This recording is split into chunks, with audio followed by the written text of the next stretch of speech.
Tu palabra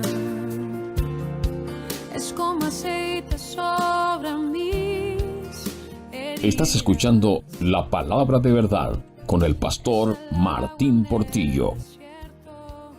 Y el calor en el invierno. Tu palabra. Esta es la 7ª clase del curso Cristianismo, años 0 al año 2023. Es un curso muy sencillo, muy práctico, para tener una idea general de lo que pasó desde el momento que se fundó la iglesia hasta el tiempo actual. En las clases anteriores abarcamos todo lo que fue el inicio de la iglesia, su desarrollo, su expansión y cómo culminó el siglo I. Con el año 98 o 100 después de Cristo, se cierra un ciclo. Mueren todos los apóstoles, los que Cristo había dejado, y ya la iglesia se había expandido hacia los bordes de Europa, de Asia, de África, y los cristianos, que habían sido una pequeña denominación o se vieron hasta como una secta judía dentro de Jerusalén, se habían expandido por millones a través de todo el imperio romano. Ahora estamos comenzando un nuevo tramo de la historia que abarca más de 2 siglos. Nos adentramos incluso en el siglo IV. En estos 200 años que siguen a esa primera etapa, la iglesia es una iglesia profundamente perseguida. Tiene etapas de paz, etapas de persecución, y allí vemos cómo se genera una dinámica que nos ayuda a entender qué fue lo que pasó con la iglesia después que los apóstoles que el Señor Jesucristo había dejado, ya ninguno de ellos quedaba sobre la tierra. Así que hoy comenzamos con nuestra clase número 7, que nos habla acerca de la iglesia perseguida. Este periodo, llamado la iglesia perseguida, como podemos decirlo muy bien, abarca aproximadamente desde el año 100, con la muerte del apóstol Juan, que fue el último de los discípulos de Jesús, hasta adentrado un poco el siglo IV, en el año 313 después de Cristo. Debo hacer una aclaratoria de cultura general para que lo tengamos presente durante este curso, en el resto del curso y además de eso para tu vida propia. Y es la siguiente: a veces en nuestra mente, cuando hablamos del siglo XX, que fue el siglo que terminó hace 2 décadas atrás, asociamos siglo XX con 2 dígitos al comienzo de cada año, que serían en todo caso un 2 y un 0. Pero curiosamente el siglo XX, todos los años fueron 1901, 1902, 1903, 1904 hasta el año 2000. Luego, con el año 2001, comenzó el siglo XXI. Lo que quiero decir es que hay un desfase en nuestra mente con respecto a los siglos. El siglo número 1 comenzó con el nacimiento de Jesús, podríamos decir que fue el año 0, y termina en el año 100. Ahí se completó el primer siglo. El siguiente siglo es el siglo 2, pero notaremos que los números comienzan con 1. Año 101, 102, 103, 104 y así sucesivamente. Lo digo porque a veces cuando hablamos del siglo XIV, del siglo XV, hay cierta confusión. Cuando yo les diga a ustedes, o ustedes lean en un libro, siglo XV, estamos hablando de los años 1400 y algo. Cuando hablamos del siglo XVIII, estamos hablando de los años 1700 y algo. Tal y como aparece en esta tabla referencial, el siglo I va del 0 al 100, el siglo II del 101 al 200, el siglo III del 201 al 300, el siglo IV del 301 al 400 y así sucesivamente. Así que este periodo del que vamos a hablar, la iglesia perseguida, abarca 2 siglos y un poquito más. El siglo II, el siglo III y unos primeros años del siglo IV. Aclaratoria que era importante hacer. Otra cosa que es importante aclarar es de dónde se saca la información histórica de la iglesia que estamos impartiendo en este curso o en cualquier otro libro o documento histórico acerca de la iglesia. La respuesta es que la historia la sacamos de escritos históricos que se han acumulado a través de los años. ¿Cómo sabemos nosotros de, por ejemplo, Cleopatra? ¿Cómo sabemos nosotros acerca de las dinastías egipcias o de las dinastías chinas que fueron mucho antes de este tiempo? Bueno, porque hay registros históricos, hay registros arqueológicos, hay papiros, hay rollos, hay documentos que se han encontrado a través de los siglos, se ha ido acumulando y se han ido documentando. Cuando tú tienes una información de distintos autores que coincide sobre un mismo hecho, evidentemente, mientras más coincidencias encuentres, más veracidad va a tener esa historia. Así que la historia cristiana, como el resto de cualquier otro tema histórico, tiene fundamento en los escritos y en los autores de la época que escribieron sobre este tema y que a través de los años se han acumulado literatura, documentación, datos bibliográficos, datos históricos, datos arqueológicos, que corroboran cada una de estas cosas. Evidentemente, también hay mucho de tradiciones, de leyendas, y procuraremos siempre dar la mayor información posible basado sobre datos que son comprobables. Y haremos aclaratorias sobre aquellas cosas que son más un rumor o una leyenda. Hecha estas aclaratorias, pasemos entonces a desarrollar nuestra clase de hoy. Como dije, este es un periodo largo de 200 años o un poco más que toca el siglo II, el siglo III y el siglo IV. Su característica principal fue que la iglesia durante este tiempo, estos 2 siglos y un poco más, fue tremendamente perseguida por el Imperio Romano. La iglesia cristiana ha sido perseguida incluso antes de su propia fundación. Jesucristo, que es la piedra angular de la iglesia, que es la base sobre la que descansa la iglesia, fue perseguido. Fue muerto, fue crucificado, y luego sus discípulos inmediatamente fueron perseguidos, y así fue durante mucho tiempo. Y estos 200 años, la iglesia contempla cómo arreció esa persecución en contra de ella. Pero realmente la iglesia ha sido perseguida en todas las épocas de la historia humana. Incluso hoy en día, en pleno siglo XXI, la iglesia es perseguida en muchas partes, en Corea del Norte, en China, en la India, en el Medio Oriente, en los países musulmanes. Por todas partes la iglesia es perseguida de distintas maneras, a veces de una forma muy cruel, a veces de una forma política, a veces prohibiéndole cosas, pero ciertamente siempre ha habido persecución. Pero en realidad estos 200 años fueron muy crueles, muy sangrientos, y de eso vamos a hablar durante esta clase. Hay algo que debemos decir. Aunque las persecuciones no fueron constantes en el tiempo, fueron muy crueles. ¿Qué quiero decir? De esos 200 y tantos años que duró este periodo, fueron más los años que no hubo persecución o donde la iglesia estuvo más o menos tiempos de paz o de tranquilidad, que aquellos años en los cuales sí hubo persecución y sí hubo mucha crueldad.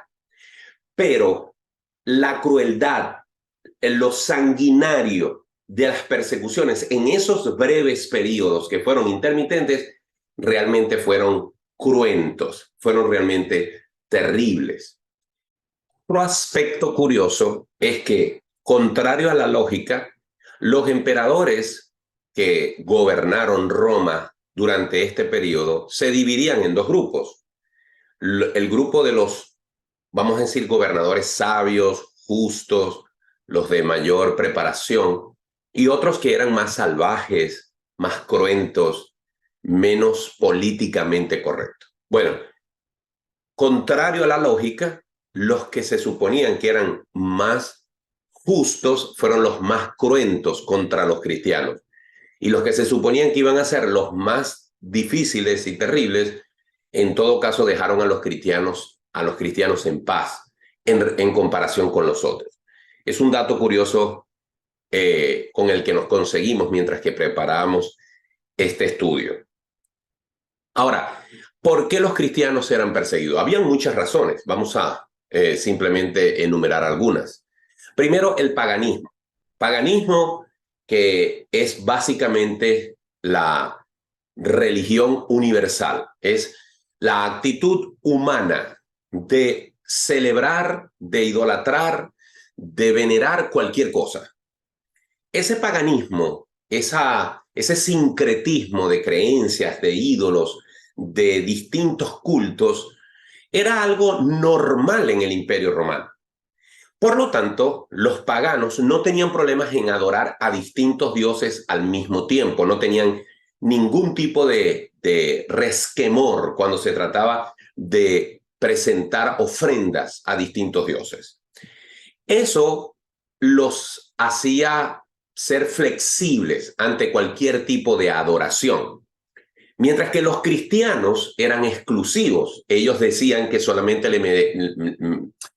el Dios de los cielos merecía toda honra, toda gloria, toda alabanza. Y además de eso, los cristianos no tenemos imágenes. Entonces, esa lucha, ese contraste hizo que el mundo pagano odiara a los cristianos porque estaban concentrados en un solo Dios.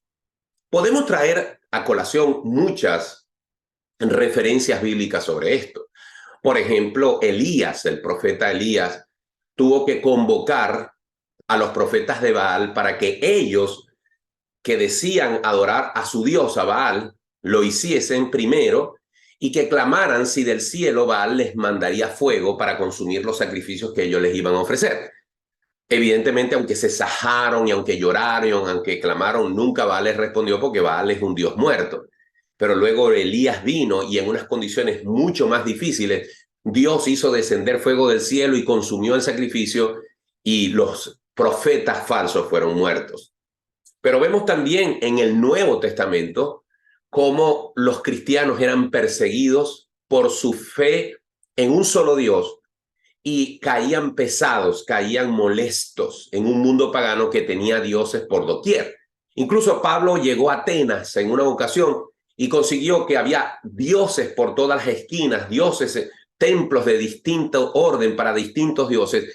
Incluso había una especie de altar donde decía, esto es al Dios no conocido.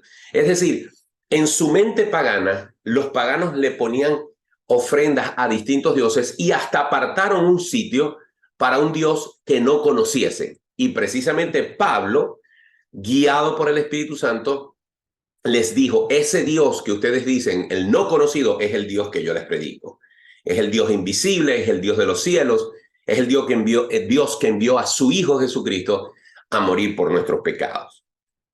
Así que ese contraste de paganismo con una liberalidad para adorar cualquier cosa y la exclusividad de los cristianos caía muy pesado dentro de ese mundo pagano y era uno de los detonantes para que los cristianos fuesen perseguidos.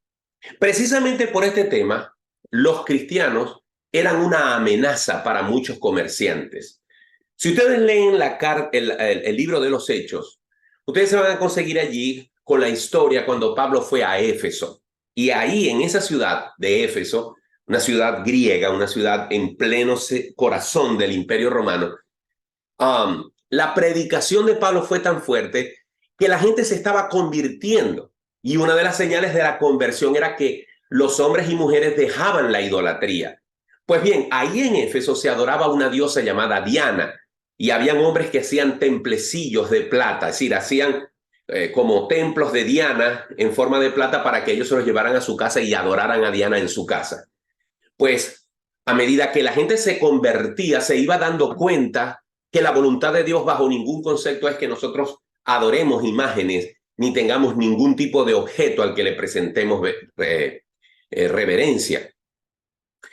Y los hombres de Éfeso empezaron a perder dinero, porque entonces ahora no había tanta venta de templecillos de Diana como a ellos les convenía. Y ustedes van a leer ahí en el libro de los Hechos cómo el apóstol Pablo confronta o es objeto de persecución por los mercaderes de los templecillos de Diana que pretenden lincharlo por esa razón.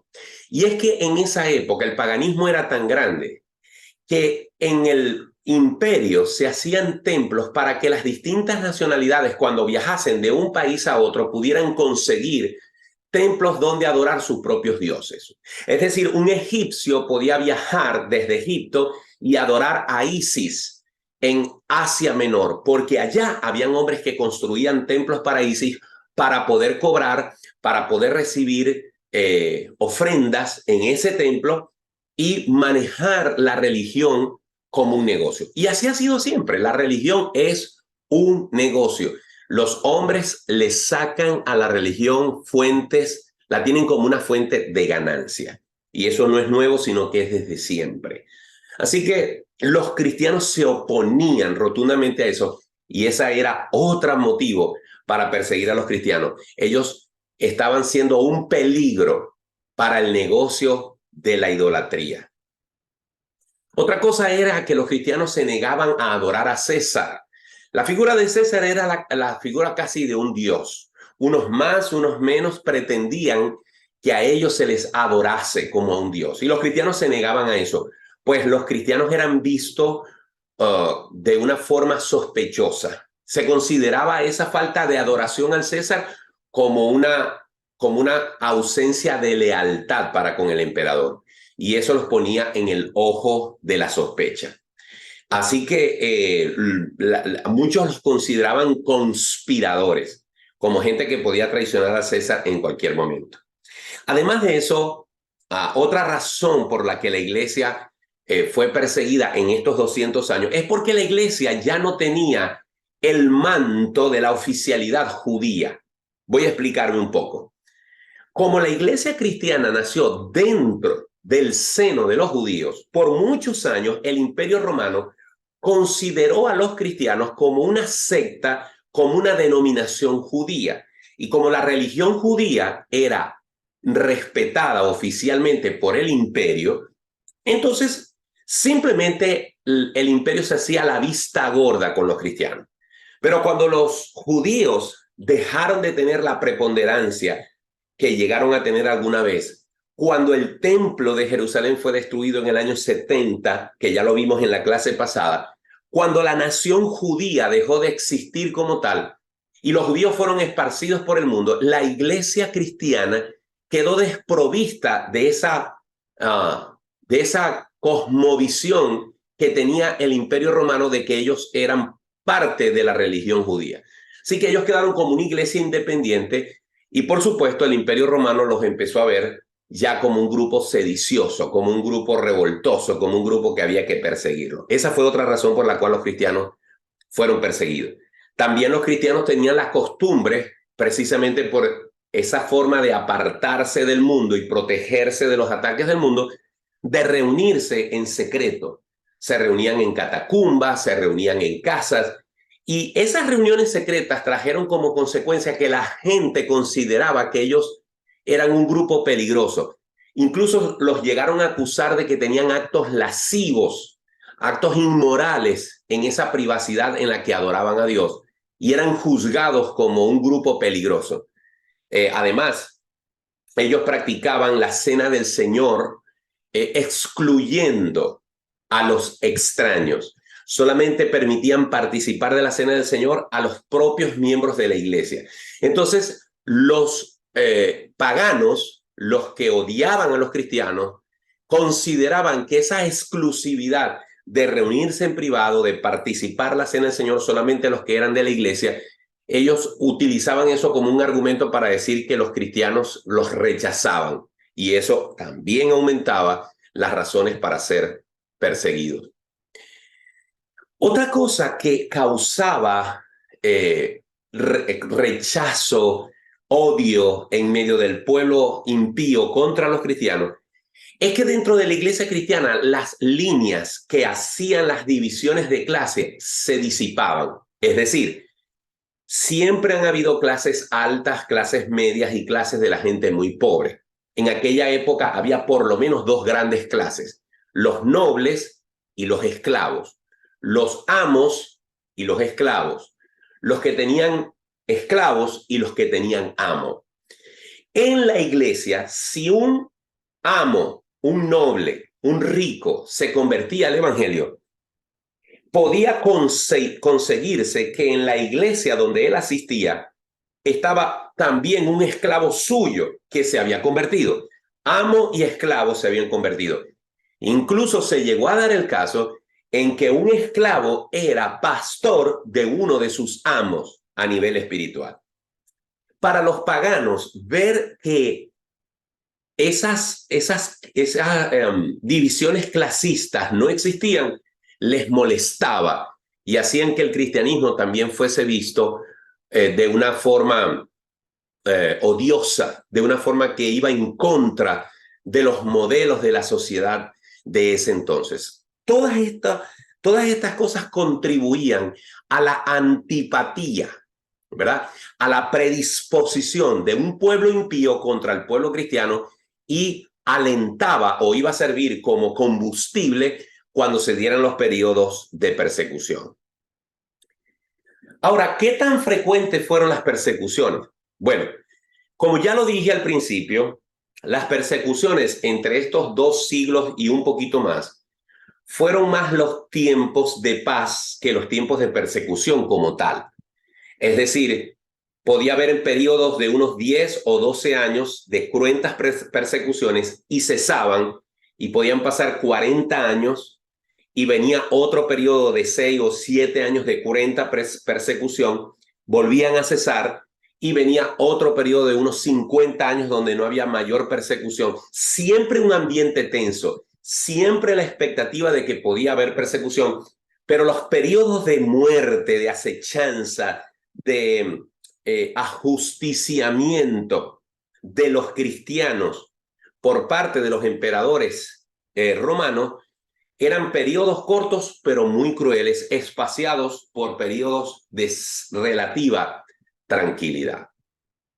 Ahora, como un ejemplo de esto, tenemos el hecho de que existía, por ejemplo, un periodo del año 96 al año 161, donde más que una persecución, hubo una decisión del imperio de tratar a los cristianos como una religión poco respetable.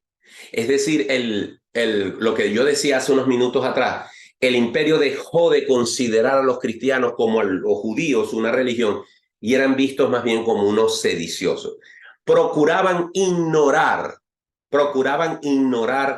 a los cristianos y los veían como eso, como un grupo de sediciosos, como un grupo informal. Y aun cuando se presentaban acusaciones contra los cristianos por cualquier cosa, los emperadores se veían en la obligación de arrestarlos o castigarlos si estos no se retractaban de esas acusaciones. Es decir, tenía que haber sustancialmente pruebas en contra de un cristiano para poderlo castigar. Fue una época en la cual los cristianos gozaron de cierta estabilidad. Sin embargo, durante estas persecuciones hubo mártires muy prominentes, nombres que quizás ustedes alguna vez han escuchado o los van a escuchar. Uno de los primeros mártires de este periodo fue Simeón o Simón, medio hermano de Jesús, es decir, hermano de Santiago y hermano de Judas, que también aparecen mencionados en Marcos 6:3. Él, Simeón o Simón, llegó a ser también cabeza de la iglesia de Jerusalén. Aparentemente vivió una vida larga, posiblemente cerca de los 100 años, y fue crucificado en el año 107 después de Cristo bajo el reinado del emperador Trajano. Así que ese fue uno de los mártires más conocidos de este periodo. El otro fue Ignacio, obispo de Antioquía, quien fue llevado a Roma y murió devorado por los leones entre el año 108 o el año 110 después de Cristo.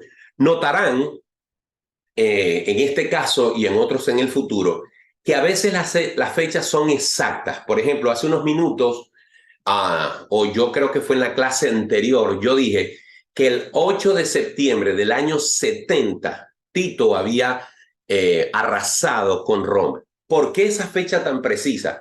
Porque hay escritos claros, concisos, comprobables de que fue ese día. Pero hay otras cosas que no son tan evidentes, que no hay datos tan ciertos y entonces se hacen cálculos aproximados.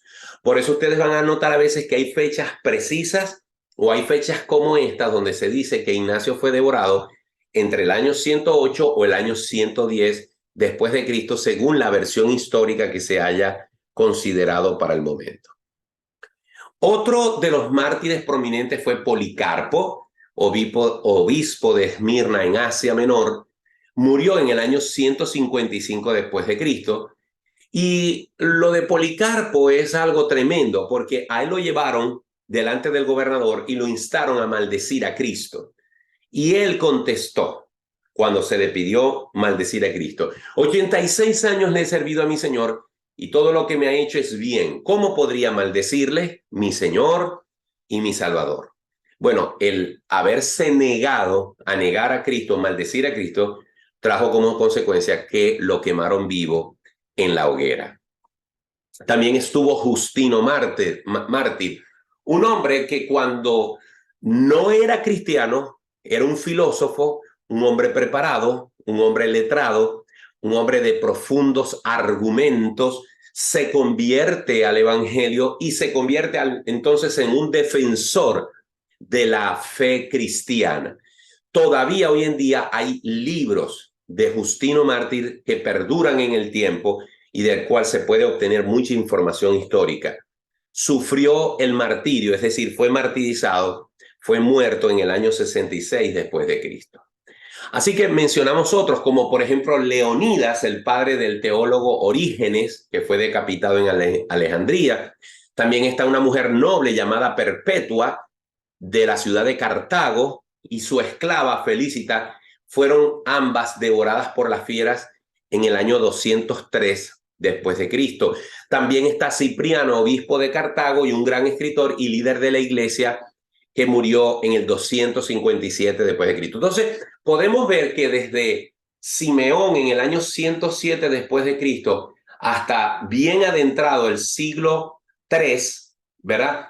Fueron en distintas épocas muertos muchos de esos líderes, muchos de estos mártires. Ahora, estos son mártires que eran líderes que tenían un nombre conocido. Detrás de ellos hay decenas, centenares de cristianos que fueron devorados por la fiera, que fueron crucificados, que fueron decapitados, que fueron traspasados con lanzas, que fueron colocados frente a los leones para que se los comieran. Es decir, estos son los más conocidos, pero detrás de ellos hubo en estos periodos de persecución decenas y decenas y centenares de personas que fueron muertas por causa del evangelio. También hubo un emperador que antes de que terminara este periodo, en el año 313, imprimió una terrible persecución entre los años 313 y el 310 después de Cristo, al punto de que las iglesias, los templos, los sitios donde se reunían los cristianos, se encerraban a los cristianos en ese lugar y se les prendía fuego y los quemaban dentro de la propia iglesia. Y todo vestigio de las escrituras también era destruido si se encontraba. Esto de incendiar las iglesias con personas adentro pudiera sonar demasiado cruel, y de hecho lo es. Pudiera sonar demasiado antiguo, y lo es. Pero déjenme decirles que en pleno siglo XXI, en África, ha habido ocasiones en las cuales en algunos países ciertos grupos sectarios, ciertos grupos guerrilleros que odian a los cristianos, en pleno siglo XXI han incendiado a cristianos dentro de sus propios templos. no hace mucho, hace 2 o 3 años, hubo algo terrible, creo que fue en el país del Congo, donde decenas de cristianos fueron muertos dentro de su propia iglesia. Así que no estamos lejos, ¿verdad?, de contemplar lamentablemente este tipo de atrocidades. Esto podríamos decir que son las razones por las cuales a la iglesia se le llama la iglesia perseguida durante estos años, ¿verdad?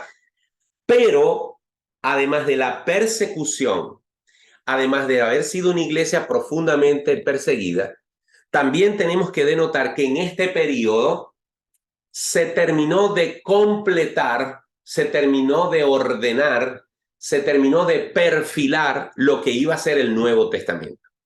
Siempre he dicho en clases anteriores, y hoy también lo reitero, que la escritura está dividida, como ustedes saben, en 2 testamentos. El Antiguo Testamento, que existía para esta época. Para la época de Jesús, el Antiguo Testamento ya había sido terminado hace muchos siglos atrás. Así que esas eran las escrituras que se tenían para la época. Producto de la venida de Cristo y producto del ministerio de sus discípulos, es decir, de esos primeros 100 años del Evangelio, se escribieron muchas cartas. Se escribieron los 4 evangelios, Mateo, Marcos, Lucas y Juan. Se escribieron las 13 cartas paulinas, se escribió Apocalipsis, se escribieron las 3 cartas de Juan, se escribieron las 2 cartas de Pedro, se escribió la carta de Santiago, se escribió la carta de los Hebreos, se escribió la carta de Judas, se escribieron todos los libros que componen el Nuevo Testamento. Bueno, en estos 200 años después del primer siglo, es decir, siglo II, siglo III y parte del siglo IV, los escritos que pretendían ser de inspiración divina eran estos que acabo de mencionar y otros libros que pretendían tener el mismo nivel de inspiración divina. Y durante ese periodo vamos a observar algunas cosas. En primer lugar, se cree que cualquier escrito del Nuevo Testamento fue completado en todo caso antes del año 110 después de Cristo. Sin embargo, algunos libros eran aceptados como de inspiración divina por algunas iglesias y otros no. Por ejemplo, el libro de Hebreos, que hoy en día está en nuestra Biblia, el libro de Apocalipsis, que hoy en día está en nuestra Biblia, la carta o la epístola de Santiago, que está en nuestra Biblia, la epístola de Segunda de Pedro, que está en nuestra Biblia, en esa época algunas iglesias no las consideraban libros inspirados, ¿ok? Y sucedía lo contrario. Algunos libros que no están dentro de la Biblia que hoy en día nosotros usamos, para esa época se aceptaban como libros inspirados, como el Pastor de Hermas, la epístola de Bernabé, la enseñanza de los 12 apóstoles y el Apocalipsis de Pedro. Ustedes preguntarán, ok, pero entonces, ¿cómo se sabe o por qué algunos de esos libros no eran considerados y luego fueron incluidos y por qué otros que sí eran considerados como inspiración divina no fueron incluidos? ¿Quién determinó eso? ¿Cómo se determinó eso? Esta clase no explica eso, ¿ok? En su momento y pronto llegaremos al periodo en el cual se preparó lo que se llama el canon bíblico, el canon judío. No hemos llegado allí y ahí explicaremos con detalles cómo se formó la Biblia, quién condensó la Biblia, quién dijo este libro sí, este libro no, cuáles fueron los criterios que se usaron para esa escogencia. Pero lo que quiero resaltar de este periodo y en este punto es que en este tiempo, en estos 200 años del que estamos hablando, se consolidó, se asentaron esos libros que después formaron parte o no del Nuevo Testamento. Es decir, que hasta el año 300 no se había completado aún la escritura de esos libros, ¿ok? De aceptarlos, por lo menos. Gradual y lentamente los libros considerados como inspirados divinamente alcanzaron esa prominencia con el tiempo, a su vez que pasaba lo contrario con los libros que resultaron apócrifos. Lo que estoy explicando. El tiempo fue parte de lo que determinó cuáles de esos libros serían considerados como de inspiración divina y cuáles serían considerados apócrifos, es decir, libros no auténticos. Y eso no pudo concretarse por lo menos hasta el año 300 después de Cristo. Entonces, hemos hablado de dos cosas: la persecución de la iglesia, quiénes fueron perseguidos, la actitud de los emperadores, por qué eran perseguidos. Mencionamos algunos mártires que fueron perseguidos. Dijimos que la iglesia, aunque tuvo tiempos de paz y de tranquilidad, los tiempos de persecución fueron muy cruentos, etc. Luego hablamos acerca de la forma en la que se concretaron los libros que formarían parte del Nuevo Testamento. Y ahora hablemos del tipo de liderazgo que había en la iglesia para ese entonces. Para poder explicar esto, simplemente tenemos que recordar quién era la autoridad de la iglesia al principio. En primer lugar, la autoridad máxima de la iglesia ha sido, es y será el Señor Jesús. Él es la cabeza de la iglesia. Eso lo debemos tener claro siempre. Ningún hombre, en ninguna época del mundo, ni ayer, ni hoy, ni mañana, puede erigirse como el líder de la iglesia. Que hayan iglesias que tengan líderes que pretendan llamarse vicario de Cristo, sumo sacerdote, santo padre, eso es otra cosa. Pero el único que merece la gloria, la honra y tiene la autoridad máxima sobre la iglesia se llama Jesús de Nazaret, que está delante del Padre intercediendo por nosotros.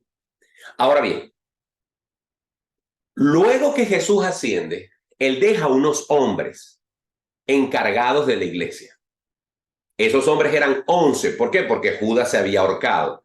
Luego eligen un sucesor de Judas, que es Matías. Se completa el grupo de 12 otra vez. Y luego surge un apóstol adicional, que es el apóstol Pedro, el apóstol Pablo, que sin duda alguna fue llamado por el mismo Señor, según lo que podemos leer en el libro de los Hechos. No hay discusión sobre eso. Durante varios años, entre el año 30 después de Cristo hasta el año 100 que murió Juan, en esos 70 años el gobierno de la iglesia estaba en primer lugar sobre los hombros de los apóstoles, no de uno solo, de los apóstoles. Que en algún momento Pedro tuvo una importancia preponderante, sin duda, pero después la tuvo Jacobo y después la tuvo Simeón y después la tuvieron otros que fueron importantes en la dirección de la iglesia. Pero a medida que fueron muriendo y desaparecieron estos líderes, ¿verdad? La iglesia ha crecido en una magnitud gigantesca. Ahora se requiere que exista una estructura de organización que es lo que le va dando a la iglesia el gobierno que hoy en día se llama gobierno episcopal. Es decir, un gobierno donde una persona podía controlar una zona que se llamaban diócesis, una zona donde habían varias iglesias y había una estructura piramidal donde había un obispo principal y luego habían obispos secundarios, diáconos, presbíteros, etc. Y entonces se empezó a ver una figura organizacional más concreta de la iglesia. Es decir, que para el año 125 después de Cristo, ya los títulos de obispos no eran simplemente de un pastor de una iglesia local, sino que el obispo podía ser el director o el supervisor o el regente de varias iglesias locales que tenía a su vez por debajo a varios pastores. ¿Ok? Muy bien. La iglesia había crecido y por supuesto eso generó la necesidad de un liderazgo. Había que poner orden, había que poner disciplina. Y ya no estaban los apóstoles originales que lo hacían al principio para hacerlo. Así que se necesitaban designar esos líderes. Otra de las cosas que necesitaba que hubiese un liderazgo fuerte, que hubiese una directriz, era que habían surgido sectas y herejías. Cuando surge una secta o una herejía es porque hay una enseñanza errada conforme a lo que Cristo enseñó.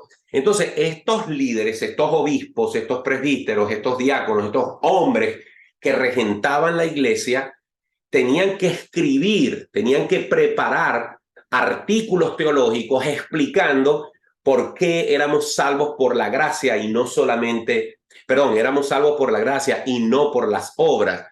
que Jesucristo era el Hijo de Dios, pero que era Dios y era hombre. Es decir, todas las enseñanzas cristianas que eran atacadas por las sectas y las herejías, había que defenderlas y había que enseñarle a la iglesia cómo defenderlas, cuáles eran los argumentos, como lo hacemos hoy en día con los libros, con los comentarios bíblicos, con los libros apologéticos.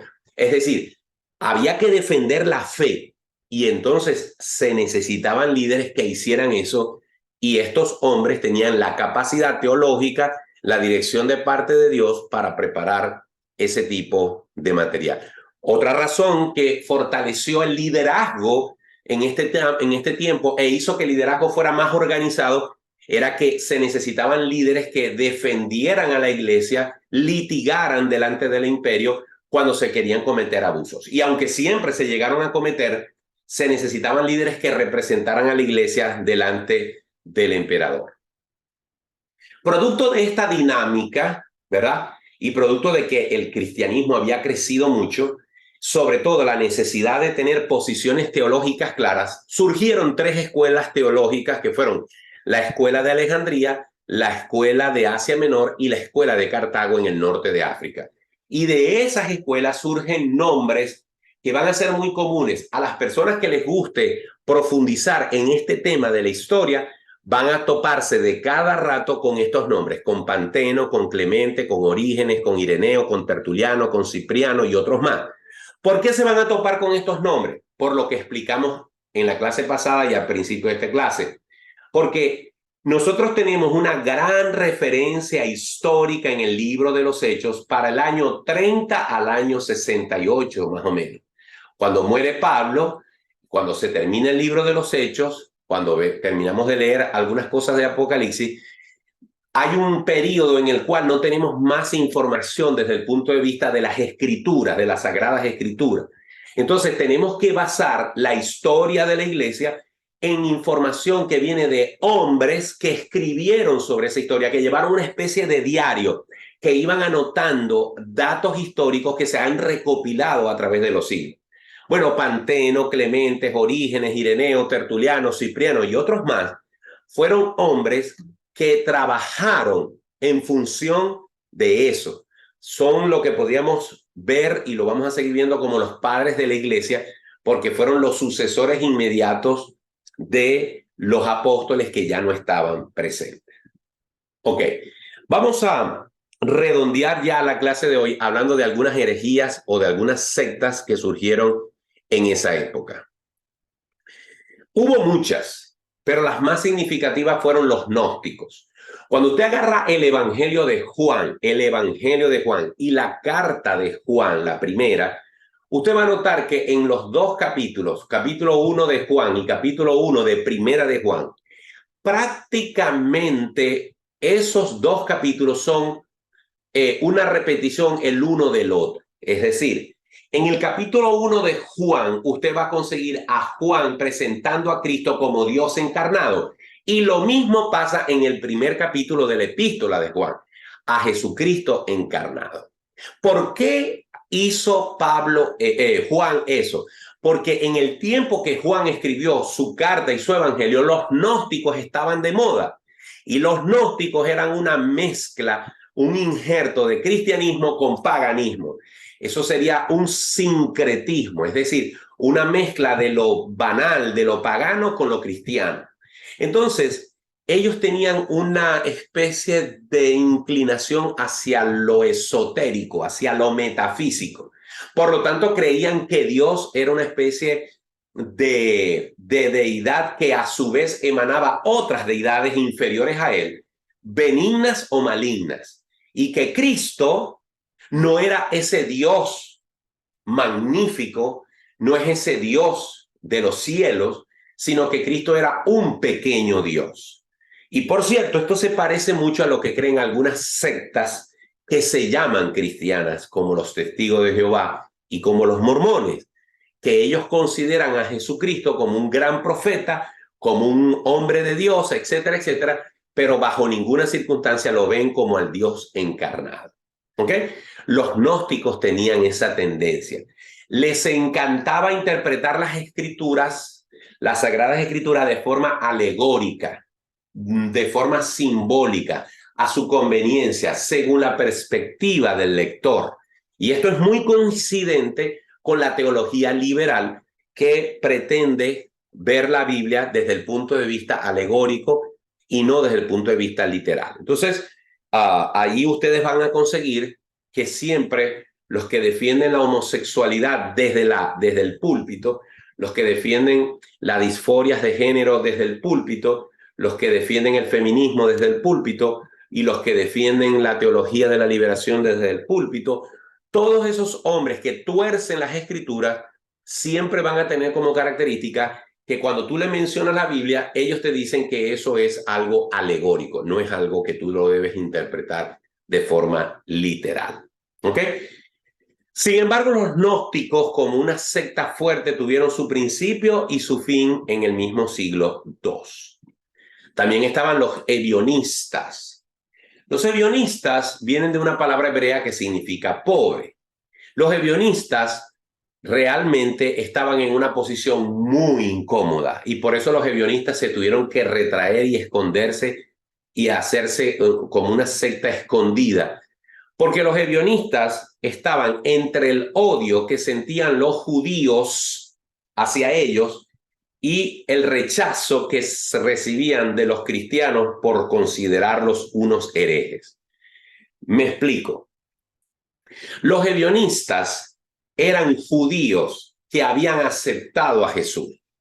Los ebionistas eran judíos que creían que Jesús era el Mesías, pero se resistían a aceptar que Jesús había incluido a los gentiles dentro de ese cuerpo. Es decir, ellos rechazaban la posición de Pablo y los escritos de Pablo, porque Pablo decía que Dios había hecho de dos pueblos uno solo. Pablo defendía la conversión de los gentiles al evangelio.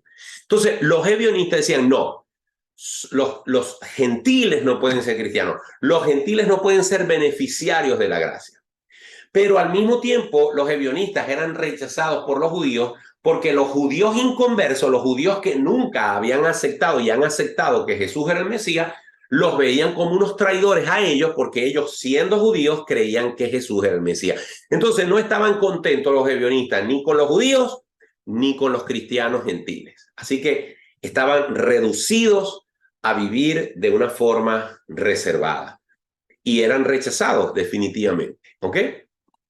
Estaban los maniqueos, otro grupo que surgió a partir de su fundador llamado Mani, que era un persa que fue asesinado por su propio gobierno. Consideraban que el universo eran dos reinos, uno bueno, uno malo. Rechazaban al Cristo, como se los dije hace rato, y ustedes se van a dar cuenta que todas las sectas o grupos sospechosos de ser sectas falsas, siempre usted debe investigar qué opinan de Jesús.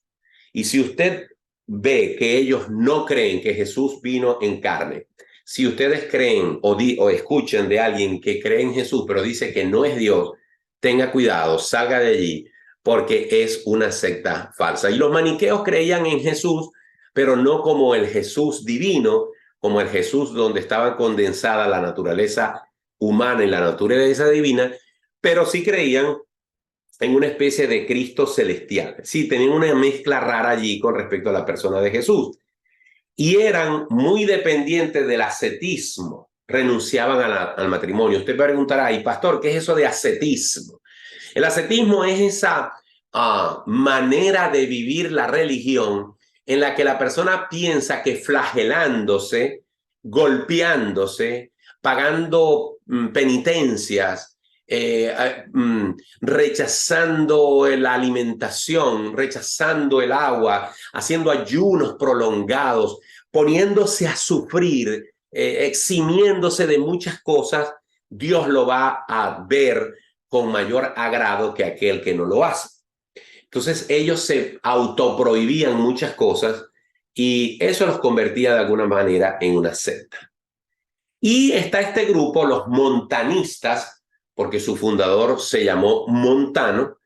Algunos los consideran herejes, otros no. Realmente eran personas que resaltaban la necesidad de que la iglesia regresara a su brillo original de Pentecostés. Eran profundamente estrictos con respecto a la disciplina en la iglesia, profundamente estrictos con respecto a la sana doctrina, tenían un gran apego por el don de la profecía, existían profetas y profetisas dentro de su grupo, y con el paso de los años, algunos teólogos los han considerado como un grupo que estuvo en lo correcto y otros no. Sin embargo, es importante al momento de estudiar la historia de la iglesia tomar en cuenta que mucha de esta gente no logró que sus ideas, que su doctrina, que su teología, que los argumentos que ellos tenían para pensar como pensaban quedaron escritos. Entonces lo que quedaron fue una cantidad de rumores que se fueron pasando de siglo en siglo, y eso hace que no tengamos una idea clara de exactamente qué creían y qué no. Y el caso de los montanistas es un caso parecido al que estoy hablando, donde algunos piensan que estaban en lo correcto y otros no. Bien, esto en líneas generales es la clase número 7, que la podemos calificar como la iglesia perseguida. Resumimos diciendo que este es un periodo que abarca desde el año 100 hasta el año 313. Hubo varios emperadores, la iglesia fue perseguida en cortos pero crueles periodos de tiempo, tuvo otros periodos más largos de relativa tranquilidad. Los cristianos eran odiados por su deseo de servir a un solo Dios y negarse a otros dioses. Eso afectó el comercio, eso afectó las finanzas de muchos mercaderes de la fe. Los libros que terminaron siendo incluidos en el Nuevo Testamento se definieron en esos 200 años. La iglesia con el tiempo fue diciendo esto no está bien, esto sí está bien, y terminaron concretándose cuáles iban a ser los libros que posteriormente serían incluidos en el canon. También hubo muchos mártires que pagaron el precio de ser creyentes. Los cristianos fueron muertos de diversas formas en la hoguera, crucificados, decapitados, traspasados espadas, en las fauces de los leones, de las fieras. Y también la iglesia tomó una figura jerárquica en su liderazgo y surgieron también las primeras sectas, algunas que acabaron en poco tiempo. Estos son más o menos algunas de las características de este tiempo. Resumen, ya hemos visto con esta clase más de 300 años. Miramos hacia atrás y vemos a Jesús en el Monte de los Olivos en el año 30 después de Cristo, con 120 discípulos allí mirándolo, Jesús ascendiendo a las nubes, ellos regresando a Jerusalén, reuniéndose en el aposento alto, repito, año 30 después de Cristo, no hay iglesia excepto esos 120, y ahora vemos casi 300 años más a una iglesia que se ha esparcido por todo el Imperio Romano, una iglesia donde ya prácticamente los creyentes judíos han desaparecido, todos los creyentes en su gran mayoría son gentiles, vemos una estructura eclesiástica bien definida, vemos cartas mucho más claras circulando en las iglesias, vemos una profunda persecución para los cristianos, y si algo podemos destacar para cerrar esta clase, es algo interesantísimo.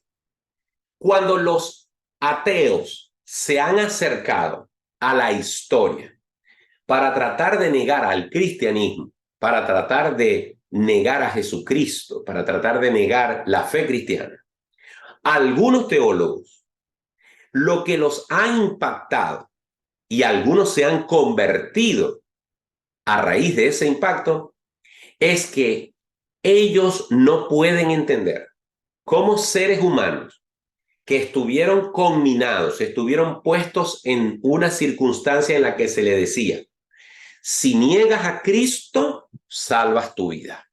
Pero si persistes en decir que eres cristiano, pagarás con tu vida en la hoguera, pagarás con tu vida en la cruz, pagarás con tu vida ante los leones, serás quemado y serás muerto. ¿Qué vas a escoger?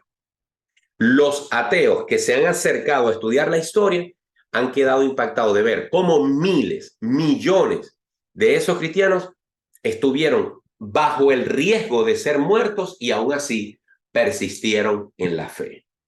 De tal manera que la persecución, de tal manera que esta iglesia perseguida, podemos estar seguros que, aunque había muchas cosas que resolver, muchas cosas que madurar, y de hecho la iglesia de hoy en día tiene muchas cosas que arreglar, sin embargo,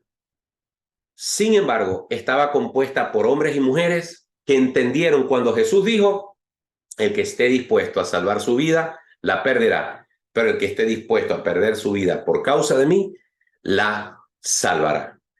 La persecución fue un filtro para que en la iglesia permaneciesen los que realmente estaban dispuestos a dar su vida por el Señor. Bien, hasta aquí la clase número 7. Estarán observando durante este video mi nombre, mi teléfono, mi correo, y por allí siempre podré atenderles cuando me hagan preguntas o algún comentario o soliciten alguna información adicional. Que el Señor les bendiga. Nos estaremos viendo pronto en la 8ª clase de este curso. Dios les guarde. Tu palabra es la voz que me habla en la mañana. Y esto fue La Palabra de Verdad con el pastor Martín Portillo.